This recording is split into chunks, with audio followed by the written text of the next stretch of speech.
एक छोटा सा टिप्पणी है मुमताज भाई के लिए, बहुत अच्छा बोले आप। खुशी की बात है कि जो लोग दूसरे तरीके से बोलते हैं आज बैलेंस करके बोल रहे हैं। वजीर आजम ने तमाम दुनिया के मुसलमानों को सुंदर नसरी से पहले रमजान पे मुबारकबाद दी। क्या आप उसका खैर मकदम करते हैं? बिल्कुल, हमने कहा ना, बिल्कुल ऐसा ही होना चाहिए कि हर काम को अच्छा काम हमारे भी तो साहब, जो हमारे वजीर आजम है अच्छे काम का खैर मकदम करते हैं। बहुत सारे अच्छे काम अगर कहोगे मैं अभी गिना दूंगा। फैज खान साहब, कल भी डिबेट में मैंने देखा था कि औरंगजेब का जिक्र चला तो नरेंद्र मोदी को, हमारे प्रधानमंत्री को एक पैनलिस्ट ने याद किया, और आज भी मुमताज भाई जो है याद, हाँ अच्छा यही थे वो, तो वो जजिया कर की याद कर रहे थे, कह रहे कि जीएसटी आज की तारीख में आप देख लें कि वो भी टैक्स का एक बोझ है। क्या कहेंगे आप फैज खान साहब इस? रब्बिश रह ली सदरी व यस्सिर ली अमरी वहलुल उक़दतन मिन लिसानी यफ़क़हू क़ौली। अतुलनीय है, दोनों की तुलना नहीं हो सकती। मोदी जी और औरंगजेब की तुलना नहीं हो सकती। मुस्कान भैया, इरफान हबीब प्रमाणिक इतिहासकार है मध्यकालीन इतिहास के। उन्होंने जिक्र किया हजरत अमीर खुसरो का कि मंगोल इतने गंदे थे, गंदे विचारों से नहीं, विचारों से भी, शरीर से भी इतनी बदबू आती थी उनके जिस्म से। कोई मंगोल आपके सामने खड़ो या आपको उल्टी आने लगे। हजरत अमीर खुसरो का कहना है ये, क्योंकि एक बार एक मंगोल ने उनको अरेस्ट कर लिया था, पर अल्लाह के करम से वो बच गए। वो मंगोल और उनका घोड़ा दोनों मर गया। ये इरफान हबीब की पुस्तक में लिखा है। ये लोग जब किसी को मारते थे ना, किसी जानवर को या इंसान को, मंगोल, तो उनका खून पीते थे पहले। ये हिस्ट्री की बुक में लिखा हुआ है।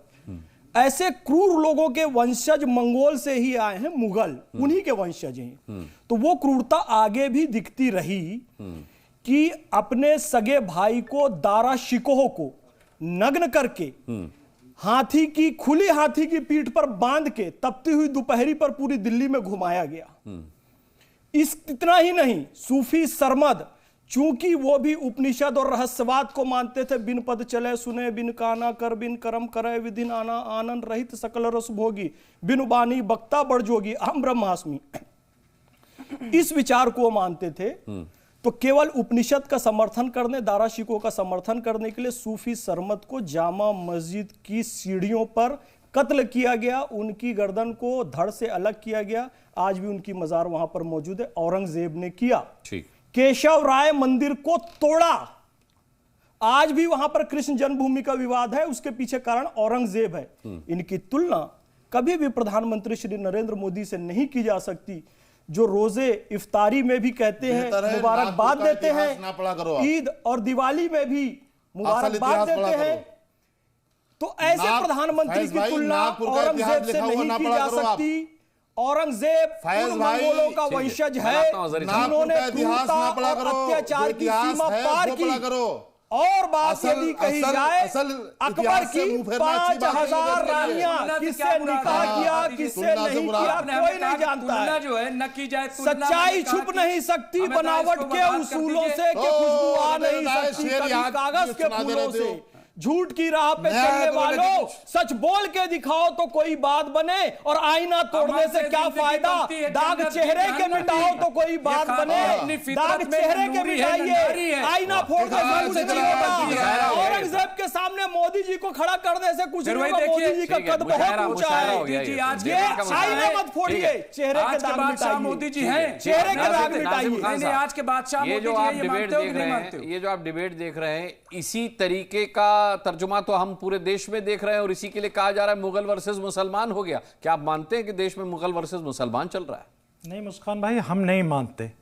मुसलमान है वर्सेस मुगल कैसे हो जाएंगे? अभी जिस तरीके से इतिहास की बात फैज खान साहब कह रहे थे, शायद मुझे लगता है कि थोड़ा सा इनको जानकारी लेनी चाहिए। जिस क्रूरता की बात ये करे जा रहे थे, अब मैं बता दूं, एक हिंदू बेटी की इज्जत बचाना क्या क्रूरता है? अगर इन्हें इतिहास याद ना हो तो बनारस के पन्नों में जाकर झांक लें। और रही बात ये कि जो मंदिर का इन्होंने बात का जिक्र करा, मंदिर तोड़ने की तो बात इन्होंने कही, लेकिन मंदिरों को जगह देने की, अब मंदिर बनाने की बात इन लोगों ने नहीं करी, क्योंकि ये लोग जानते हैं, अगर इतिहास की सही जानकारी अगर इन्होंने दे दी तो आवाम इन लोगों को ऐसे भगाएगी जैसे ब्रिटिश हुकूमत को हम लोगों ने मिलजुल कर इस मुल्क से भगा दिया था। मगर ये इतिहास सहित जानकारी देना ही नहीं चाहते। और रही बात यह कि बार बार जो एक बात आ रही थी औरंगजेब रहमतुल्लाह अलैह के बारे में, तो मैं ये कहता हूं कि बड़े परहेजगार थे वो, लेकिन जब अकबर और औरंगजेब रहमतुल्लाह अलैह के बारे में बात करी जाती है तो मैं कहता हूं ये वही भारत है जो अकबर को हमारे अपने भारतीय लोगों ने अपनी बहन दी और अकबर को अपना रिश्तेदार बनाया। तो भाई अगर अकबर को रिश्तेदार बनाया और औरंगजेब रहमतुल्लाह से भारत के अंदर पैदा हुआ तो आप लोगों को क्या दिक्कत है? लेकिन आप उनकी क्रूरता की बात करते हैं। भाई क्रूरता की बात नहीं है, हर शासक क्रूर होता है, ये आप लोग कहते हैं। अगर ऐसा नहीं है तो ब्रिटिश हुकूमत बहादुर शाह जफर साहब के बेटों के जो सर काट के उनके सामने पेश नहीं करती, क्या उसके बारे में नहीं बोलेंगे? जो बहादुर शाह जफर साहब ने 1857 की लड़ाई में अहम हिस्सा लिया था, वो भी तो मुगल थे। लेकिन आपको तो सिर्फ बाबर और औरंगजेब रहमतुल्लाह अलैह याद आते हैं। और एक चीज और मैं इनसे कहना चाहता हूं भाई, आपने मंदिरों का जिक्र तो करा था, मैं एक बात कहना चाहता हूं, मुगल काल के अंदर गोस्वामी तुलसीदास जी मौजूद थे। हम लोग तो वास्तविक मानते हैं कि हाँ गोस्वामी तुलसीदास जी थे।